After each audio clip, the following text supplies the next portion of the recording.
Hello, everyone, and welcome to the Ignorant Intellectual on Media. Today, I thought we'd do another mixed haul. I got a bunch of stuff that's piling up on the desk again, so I thought I'd get rid of it by going through it. We got some movies, we got some CDs, we got some books, and so let's get to it. What should we do first? Let's do this one. C.S. Lewis's The Screwtape Letters.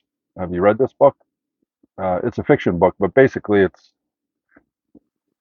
a Christian apology novel, right? So Lewis is most famous for what? For his Chronicles of Narnia books, especially The Lion, the Witch, and the Wardrobe. Um, but his writings on Christian apologetics are, worldwide famous. He's extremely good. Like, if you're going to read anything on Christianity in the last, let's say, 50 years or so, or 75 years, you're going to read Lewis most likely, right? So, the Screwtape Letters are basically a novel form of him uh, defending Christianity against, let's say, quote, the devil. Basically, the Screwtape Letters. Screwtape is like a demon, and he's teaching this younger demon. What was his name? Wormwood. Teaching Wormwood um, how to pull humans away from God, away from Christianity, to tempt them. Right. So it's a mentor-student situation between two demons, and then you have the human being who isn't actually given a name, if I remember correctly. I don't know what his name was. But anyway, so they go through trying to tempt him, and they do a whole bunch of different things like greed and, gluttony and all these other sins of Christianity, and trying to tempt this person away from Christianity. But he becomes a Christian, and then he marries a Christian woman. They try to get him to marry like basically a slut or whatever, basically a low moral woman, right? And he doesn't. He ends up marrying a Christian woman, and then he has a family, and then he ends up. The war happens. He ends up joining the war, ends up dying in the war, and ends up going to heaven. So basically, they fail, and it's basically Lewis's way of showing, if you could put yourself in the position of that human being, that if you live that kind of life, you'll be righteous. And the temptations that you're going to come across just from being human are put in the novel as temptations from demons or whatever, right? So basically, it's Christian apology at its best in fiction. All right. So if you haven't read the Screwtape Letters, even if you're not Christian, it's people are fascinated by Christianity because it was such a powerful force in Western history, Western society, that it's good to learn about it, even if you don't have faith in it, right? So, and C.S. Lewis should be one of the people that you pick up, and the Screwtape Letters should be one of the books. All right, so that's Screwtape Letters. What's up next? Ah, yes, Ayn Rand's Anthem. All right, so Ayn Rand is most famous for two books, and that's The Fountainhead and Atlas Shrugged. So those two books are the ones, Atlas Shrugged being the more uh, books that are read by Ayn Rand. Ayn Rand has a philosophy of extreme individualism, and she thinks society, the whole reason why people get together is so that these, let's say, superhuman men or these great men can rise to the top and become the men that they're supposed to be and lead society into almost like a paradise type of idea, right? And any restrictions on these men is a moral evil, is morally wrong, right? So, but The Fountainhead and Atlas Shrugged are very large books, all right? They're like 1,000 pages. Yeah, they're like in the hundreds and hundreds of pages. This book, which is Anthem, was written before those two books. So this is kind of like a primer on Rand's work. If you don't want to read, or you don't want to, allocate the time to read 1,000-page book, which those two books are, and you want an idea of what Rand is thinking, then Anthem would be a good place to start. And it could be your introduction, then you read the other ones if you enjoyed it. That's what I did. I read Anthem first, and then I read the two other novels afterwards. Um, Basically, this one is the reason why I picked up this one before the other two, because the other two um, are based more on nowadays. And this one is taking place in the future, where there's the collective we has taken over. There's no individualism at all, and anybody who expresses their individuality ends up becoming ostracized and punished and even killed, right? Um, so that's what this book is about in the future, right? What was the name of that guy? I can't remember. It doesn't say on the back. Anyway, um, so it might be the best place to start would be maybe here and then read her two huge books, The Fountainhead and Atlas Shrugged afterwards. All right. So that's Anthem by Ayn Rand. Next up is To Kill a Mockingbird, one of the greatest novels in American literary history. It's basically about a lawyer named Atticus Finch and his daughter, and he ends up in court defending a black man um, against the charges of rape of a white woman. And the white woman is basically, very low on the stratus of all the people. She's not the upper class, she's not the middle class, she's dirt poor and uneducated. She's like the lowest of the low of white people. Yet her rights seem to be more important than, let's say, the black man that's on trial, who has lived an honest and straightforward life uh, all of his life, and because he's black, his opinion doesn't really matter. But basically, it's Finch defending him, and basically taking apart the whole thing, and saving the man's life. Basically, it's an extremely good book. It basically puts racism of the time out front and center in the novel, and Harper Lee did a really great job in writing this book. If you have not read it, all right. So that's To Kill a Mockingbird. Next up is Burroughs' Tarzan of the Apes. Basically, all the Tarzan movies you ever seen, from the Disney movies to the live action films, are basically based on this book, which is basically about a little boy who ends up being raised by apes and ends up coming into adulthood, and then the outside world starts moving into the jungle where he and his family live, and he ends up meeting a first woman he's ever seen in his life, and her name is Jane. She's part of the humanity that's kind of encroaching in on the jungle, and the story kind of goes from there. It's quite a good story if you haven't read it. All right, now we got Nabokov's most controversial novel, and that's Lolita. Basically, it's about a man who marries a woman in order to get access to her 14-year-old daughter, because her 14-year-old daughter is the one that he's actually in love with, quote unquote, if you can call a pedophile being in love. And so basically, he marries the mother and then adopts the daughter, becomes her guardian, and kills the mother. I think he kills the mother, or the mother dies in some way, and then takes over guardianship of her, and then they have a sexual relationship where she is like pushing him more and more, and it ends up in murder at the end of the book. It's quite an interesting book if you have not read it. A bit controversial about pedophilia, of course. All right. Then next up is Introduction to Tantra. I have no idea what Tantra is. It's a big thing in it's like the rules of yoga, of Buddhism. I guess what Tantra means, right?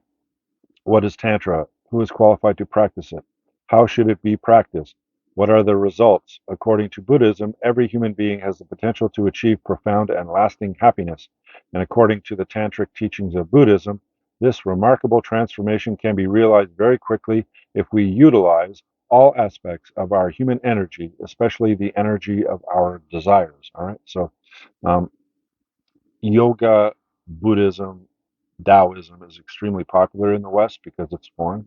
It's like Eastern religion, Eastern philosophy, and people like to be introduced to it in the West. So that's why I picked up that book. It's probably going to be easy to sell. All right. Oh, and then we got George Orwell's Homage to Catalonia. All right. So Catalonia is what? A town, a city in Spain. Basically, Orwell wrote, what was it? The Road to Wigan Pier. He wrote the Road to Wigan Pier, and after that, a civil war broke out in Spain. All right, against the communist, socialist, anarchist groups, and the fascist dictatorship party of Franco. Eventually, Franco takes over that side, and there's a civil war. And basically, Orwell, I guess, wants to put his mouth, his body where his mouth is, or whatever. Um, because he's a democratic socialist. So he joins, the socialist side, becomes a militiaman in the Spanish Civil War and fights in it. And when his side loses, he escapes to France, and then he writes this book about the experience of fighting in the Spanish Civil War and why fascism is wrong and democratic socialism is the best way to order a society and so on and so forth. You get all of that tinged in there in this book. So I would suggest read Road to Wigan Pier, which is his two-part book where first he describes northern part of England where all the coal mines are and you know half these coal miners are dying of black lung, and a lot of them are unemployed because the coal starts running out. And he goes through that, and he shows how capitalism, unfettered capitalism, this is what happens, right? And it's and then he goes on a tirade or a in the second part of the book on why capitalism unfettered is wrong, and socialism is a better way of going, right? So I'm not of that opinion. I feel that capitalism is the best way to go, but unfettered capitalism is wrong because the greed of a human being that owns, let's say, as Marx would call, the means of production, all right, usually overtakes that person more than their humanity, right? So he ends up treating his workers badly. So what socialism does is it basically, it softens the hardness of capitalism. So you have things like what does socialism do? Well, okay, you can hire workers, you can exploit land and resources, but you need to pay a minimum wage. So that would be a socialist idea. You need to pay into a workman's compensation fund for your injured workers, which is another socialist idea. You need to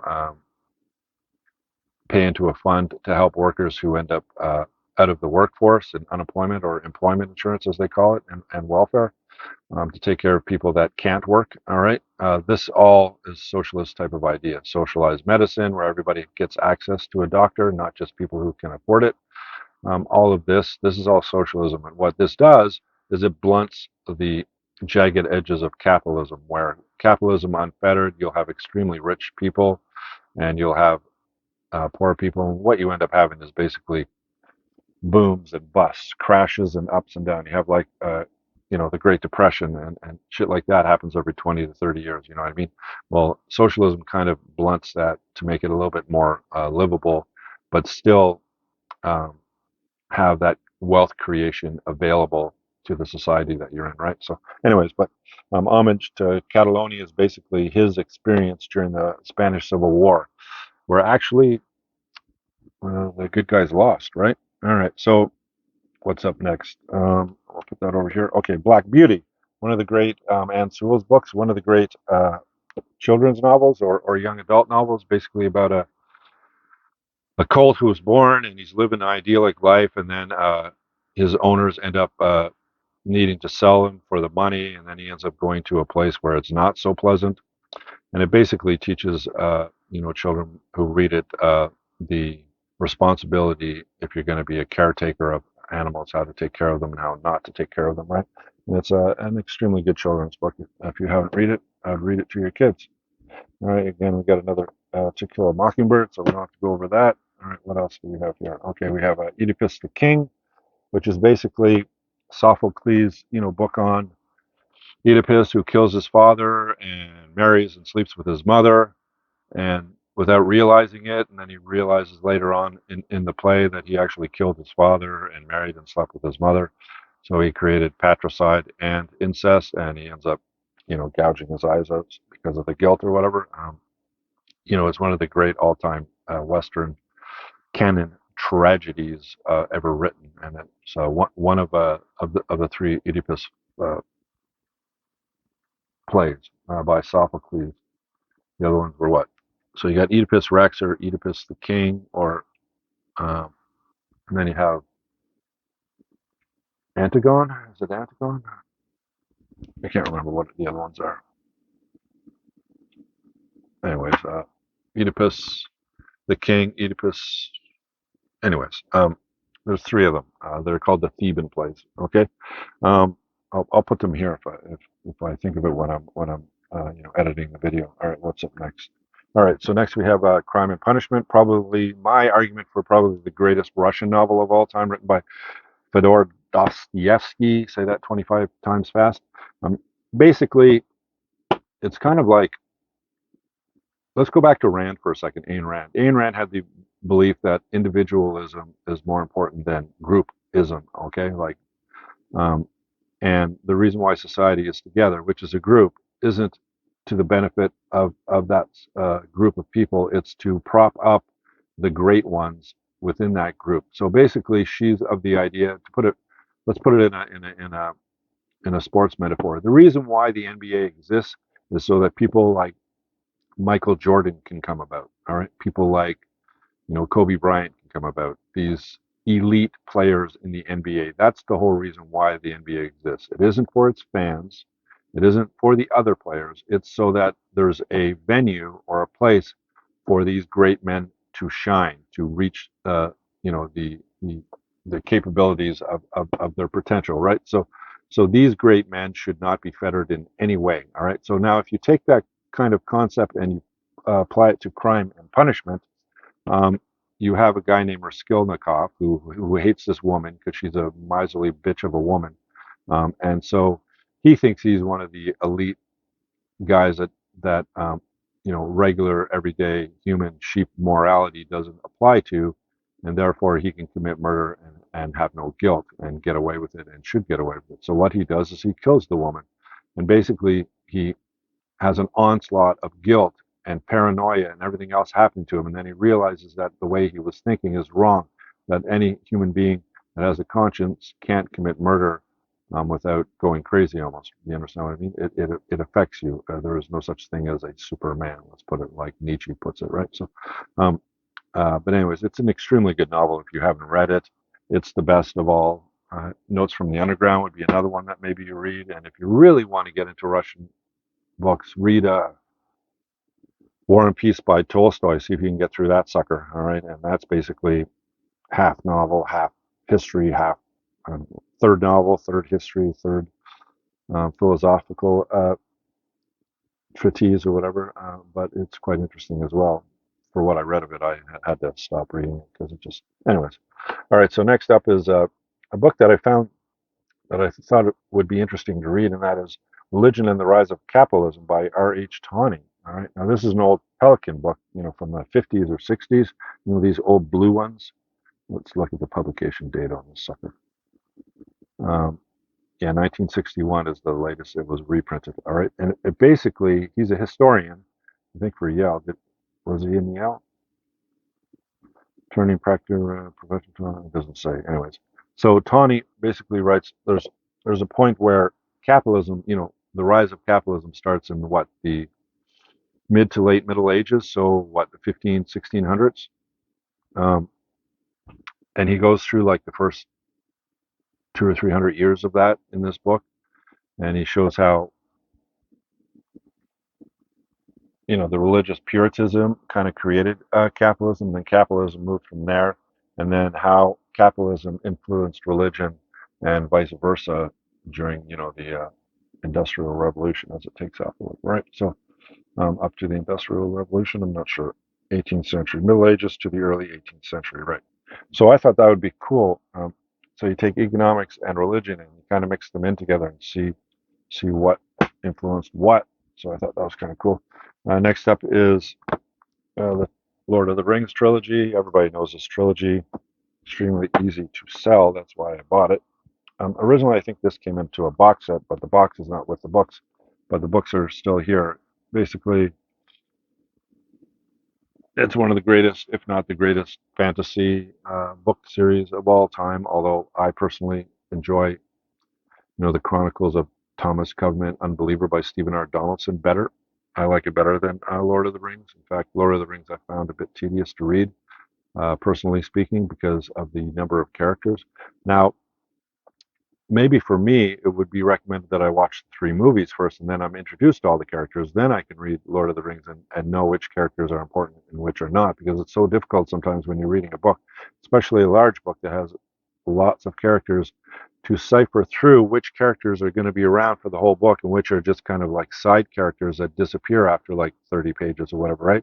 And you're trying to figure out which is which, and then you have to go back and refer everything to to figure out. Okay, yeah, I remember this guy from like 5 chapters ago, but I can't remember exactly. Was he the guy that did it? Anyways, so it got very complicated to read. So if you have like a really good, eidetic memory, ignorant intellectual, maybe Lord of the Rings is good, but I found The Hobbit much more enjoyable to read, and Lord of the Rings less enjoyable. And I really enjoyed Stephen R. Donaldson's the Chronicles, the first Chronicle and the second Chronicle. There was a third Chronicle, and then there was an ending book, if I remember correctly. But I just read the first 2 Chronicles of Thomas Covenant, The Unbeliever. Those were quite good books. I enjoyed them much more than Lord of the Rings, but that's just me personally. All right. Next up is Charles Bukowski's Factorum, part of the Beat Generation. Isn't he part of the Beat Generation, if I remember correctly? And this is about a guy named Henry Chinaski, an outcast, a loner, a drunk, drifts around America from one dead-end job. Yeah, sounds like Bukowski, dead-end job to another. All right. So if you haven't read any of the Beat, like Kerouac, Bukowski, another guy that I'm going to show you, Ginsberg, those guys are really fun to read. 1950s, early 60s stuff is really enjoyable. The counterculture stuff from that time is really enjoyable to read. All right, next up is the Western Canon by Harold Bloom, and basically this guy. Okay, uh, what he does. He argues against all these different criticisms of Western literature and Western knowledge. Right? There's like the Marxist idea on Western literature and all these other, and he wanted to argue against it, so he wrote this book, and he basically takes 26 authors, Aristotle up to Samuel Beckett. There's a whole bunch, 26 of them he goes through, who he thinks are the 26 canon writers of Western literature or Western knowledge, right, of Western society, right? And he goes through all of them, and an extremely good read. If you want a good overview of Western literature, read this book. It's extremely good. All right. And next up after that is poems by Sylvia Plath. I have not read this. Sylvia Plath had such little writing because she died young, did she? Didn't she die? Anyways, this poem, the poems in this book were written all between the publication of in 1960 of Sylvia Plath's first book, The Colossus, and her death in 1963. So there's a 60 to 63 period where she dies that um, this stuff came out. So I don't know how hard this book is to find, but I found it. So Sylvia Plath, I haven't found much from Sylvia Plath in a while. All right, so next up is Macbeth, No Fear Shakespeare. These are really popular and easy to sell because basically they have the play on one side and then the modern English translation of it on the other side. So you kind of read the play in its original and then you read on the other side if it was updated into English language of nowadays, right? So they're quite fun to read. They bring Shakespeare to an audience that has difficulty with, is it Elizabethan? No, Victorian English. The English of the late 1500s, early 1600s, around that time. Um, so these are very popular. And Macbeth, probably the greatest of all his tragedies. This Side of Paradise, which is F. Scott Fitzgerald's first book, I think, if I remember correctly, about Amory Blaine, who rejects all society to try to become rich. It's basically, a condemnation of that ambition of wealth or whatever, right? All right. Then you got Women in Love and the Rainbow, which are the first book and its sequel, basically about a generation. What was the name of the family? Brangwyn, the Brangwyn family. Basically, like three or four generations of the Brangwyn family. But basically, this one, most of it's on Ursula, who is the granddaughter of the beginning, who ends up, goes against society, goes against, the strict codes of English upper class life, and kind of like goes a bit into, let's say, debauchery, which continues into this novel. So it's D.H. Lawrence's two of his greatest novels. If you like that taboo-ness of lesbianism and other stuff, right? So back when it was written, anyways, in the before 1920, I think they were written, right? And we got the Ballad of the Sad Cafe and other stories. Ballad of the Sad Cafe. It's about this strong, independent woman who was married for like 10 days to this guy. What was his name? William?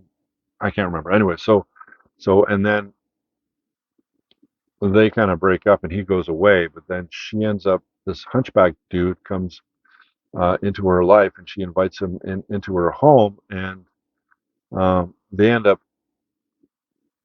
inviting people over, which is strange for her, and opening up her house almost like a cafe where you sit down on Sunday nights and drink and sit down and conversationalize and like an intellectual exercise or whatever, like a cafe is, right? And then her husband of 10 days comes back, and then there's this big rigmarole, let's put it that way, at the end of it. So it's pretty interesting. It's pretty short. It's a novella, not really a novel. It's pretty short and a quick read, but it's enjoyable to read. So what else do we have? Do we have any more? Oh, we got Hunter S. Thompson's Better Than Sex, which is what his writings on the '92 presidential election, with Bill Clinton, right? And Gonzo reporting. It's quite an interesting way of writing. Hunter S. Thompson is famous for it, um, and you never will be bored by his writing. Even though this is about the '92 campaign, which took place God, over 30 years ago or whatever. It's still interesting to read. All right. Let's do the three CDs I have. All right, we got Edie Brickell and New Bohemians, and This is called Stranger Things, and this came out in what, 2002 or something, 2006. So she and her band came out with two albums back in the 1980s. The first one, the one with What I Am, that song? What I Am is What I Am, that song was quite popular back in the day. And then she came out with a second, and both of those albums were really good. And then bang, she disappears. I don't see her for like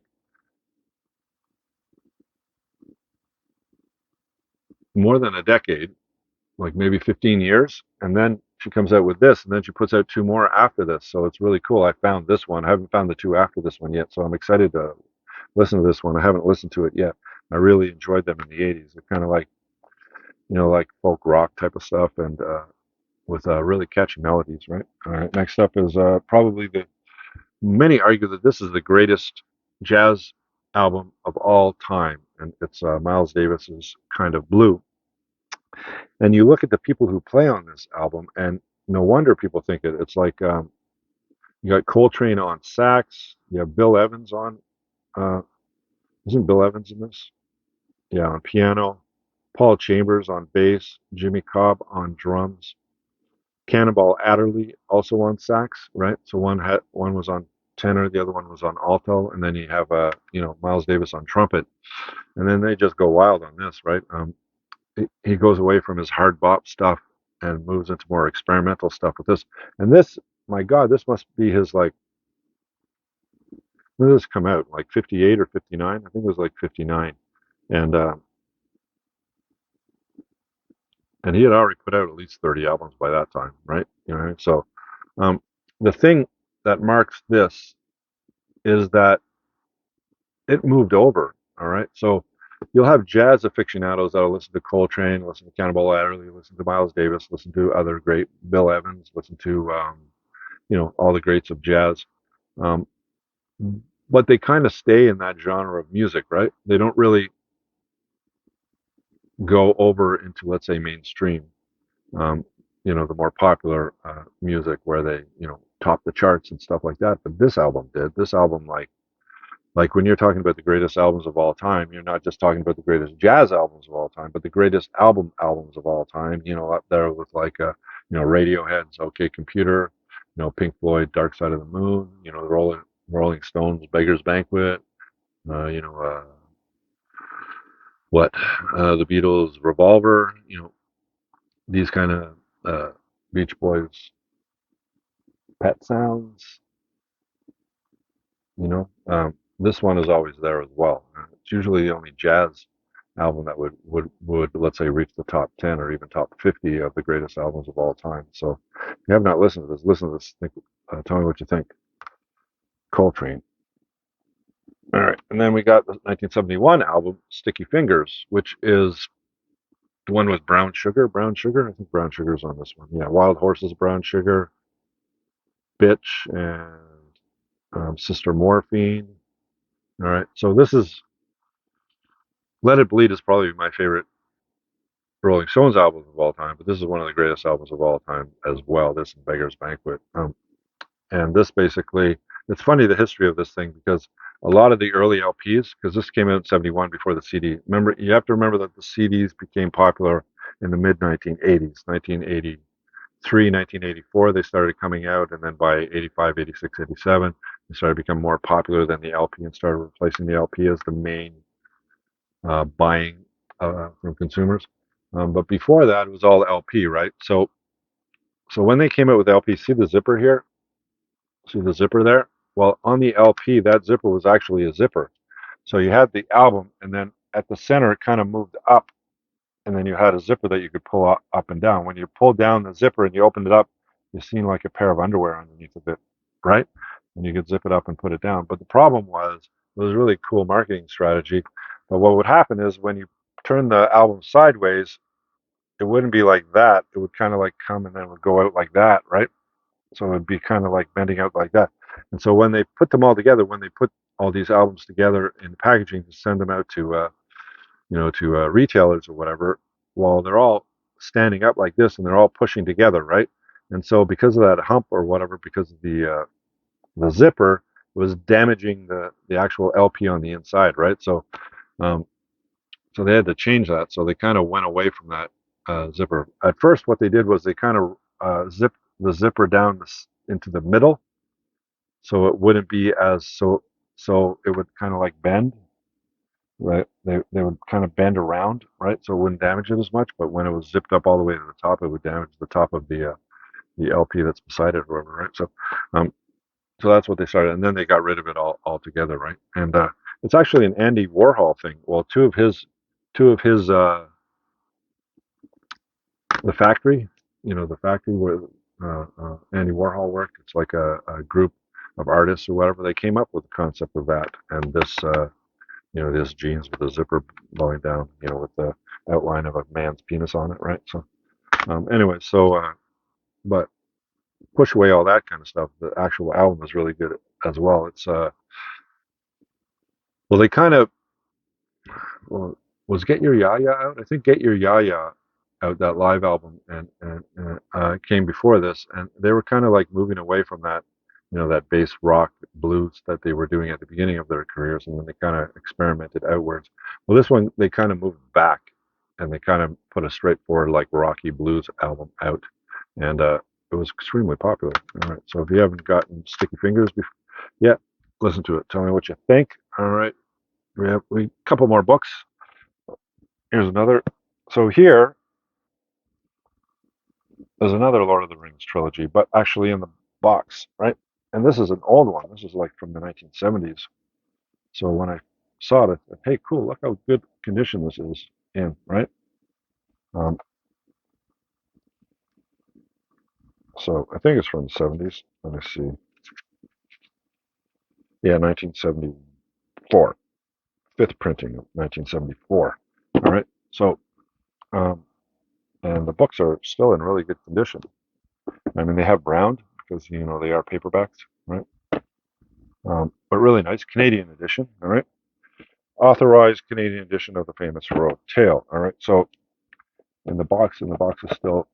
So I said, wow, that's pretty cool. I picked it up for like $5. So I'll see it. I'll sell it for 10. See if I can sell it for 10 or $15. We'll see. All right, but it's still in really nice. It's got that antique look to it. So, and we have two more books, and then we'll move on to the movies. All right, so we got Allen Ginsberg's selected poetry from 1947 to 1995. Um,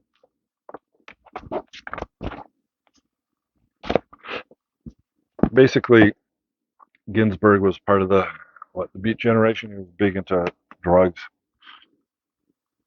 LSD, and other stuff, and to expand your mind and all that. And then he wrote a bunch of poetry, But it was him and what, William S. Burroughs and Jack Kerouac that were like the core of the beat poets and the beat generation of that 1950s time, right? And a lot of their work has been very influential. And what was his poem? It was an extremely good poem. If you were to only read one of Ginsberg's poems, um,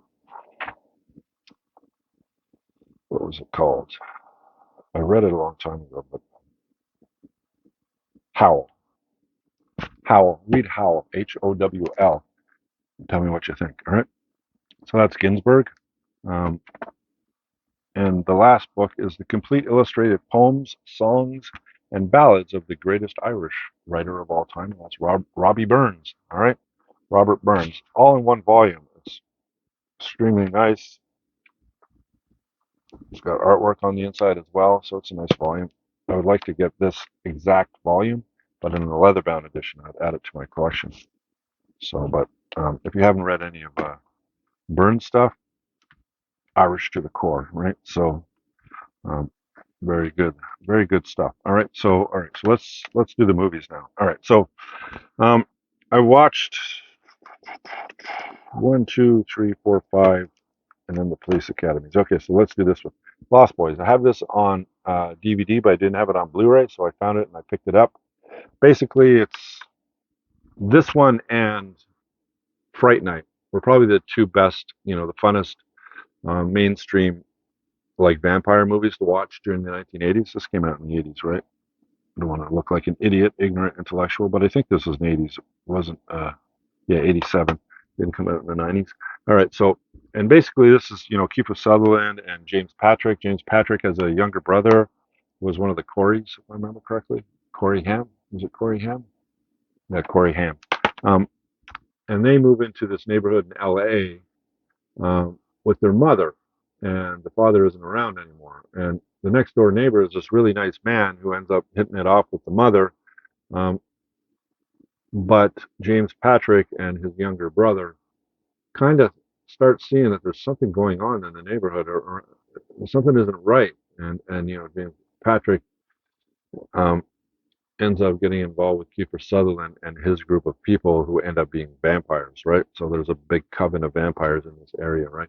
So James Patrick gets bit. He ends up becoming a vampire as well. His little brother finds out that he's bit and that he's now a vampire, and now he's all freaked out. And his mother is dating the guy next door who ends up being the head vampire of all these. Anyways, and then all mayhem and everything else breaks loose, right? So it's quite an enjoyable film. Fright Night as well is really good if you want to watch another 80s um, vampire film. All right, so that was pretty fun. That's pretty fun to watch. I watched it again.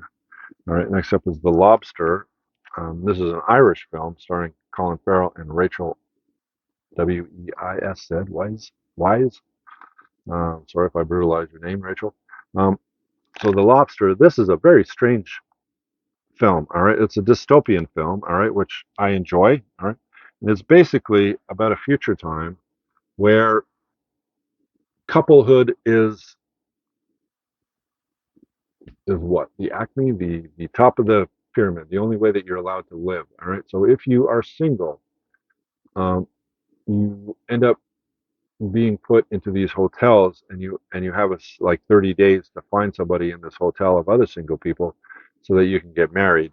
Otherwise, what happens is they turn you into an animal. All right. Okay. So at the beginning, when you're interviewed and being brought into this hotel, they ask you what kind of animal you want to be switched into at the end of the 30 days. And so Colin Farrell says a lobster because it lives until it's 100 and it's always sexually active or whatever, right? Um, so he ends up in this hotel, and now he's got to find a mate. Otherwise, he gets turned into a lobster, right? So everybody that's in this hotel are kind of desperate to get married with other people that they'll hit it off with. Um, Anyways, it's really strange. And then there's a group of people that live out in the forest who are free people who have escaped or whatever. And then these people hunt these people down. And if you end up killing any of them, you end up getting an extra day in the hotel before you get turned into an animal or whatever, right?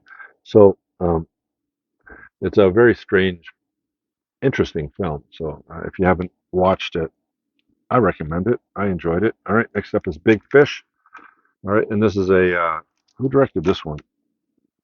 Anyways, this one is directed by Tim Burton, and this is I spoke about before that I watched it. I really enjoyed it, but I didn't remember what it was about, so I ended up watching it again. And yeah, extremely good film. Basically about a father and son's relationship, where the father tells the son, as he's growing up, all these wondrous, magical stories of his life.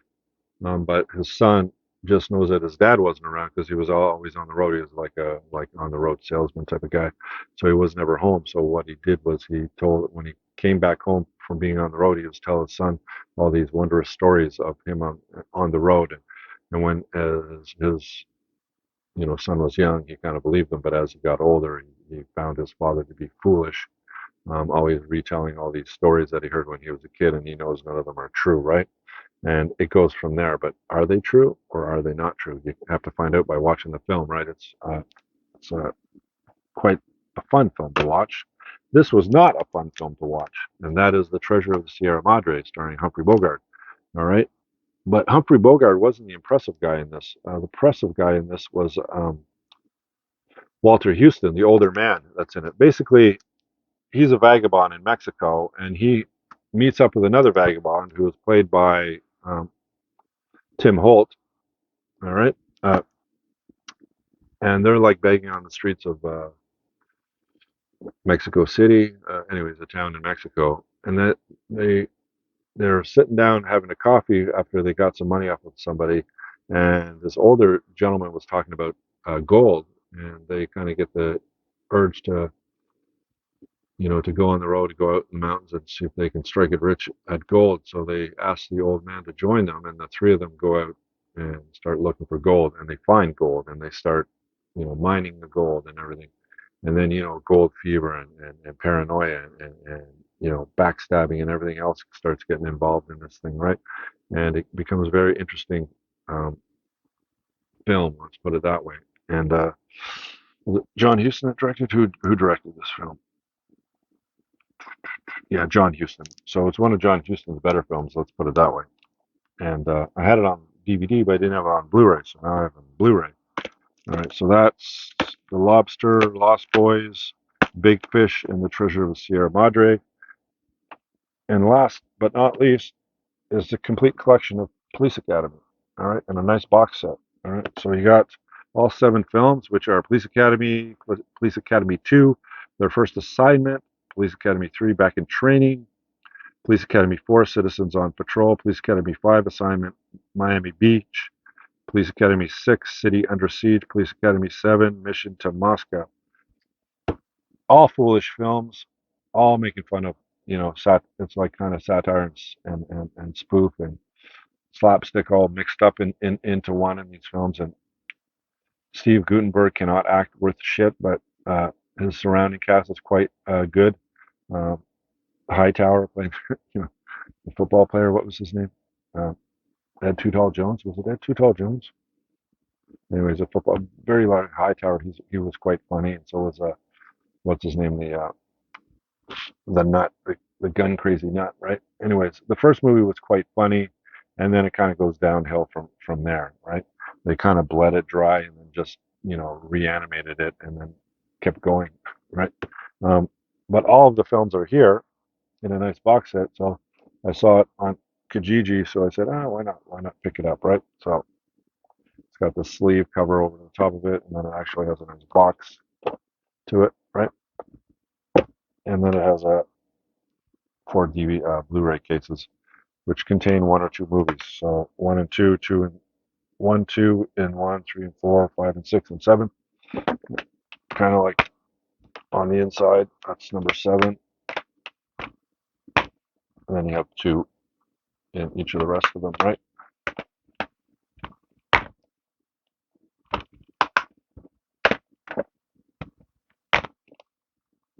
So there you go. So there's all the police academies. And this would be the one that I would like. You see the police academy individually, like the individual films on DVD or Blu-ray, um, hanging around. But in the lesser, so the ones that I know I'm not going to watch very often, but I would still like them in my collection. And like Blade. Let's say Blade. The first Blade movie was quite fun to watch. The second one was okay. The third one was pretty bad. All right. So that one, if I was going to get the second and the third movie, I would want to get it into a package. I wouldn't buy them individually. Otherwise, I'd just have the one Blade film and that's it, right?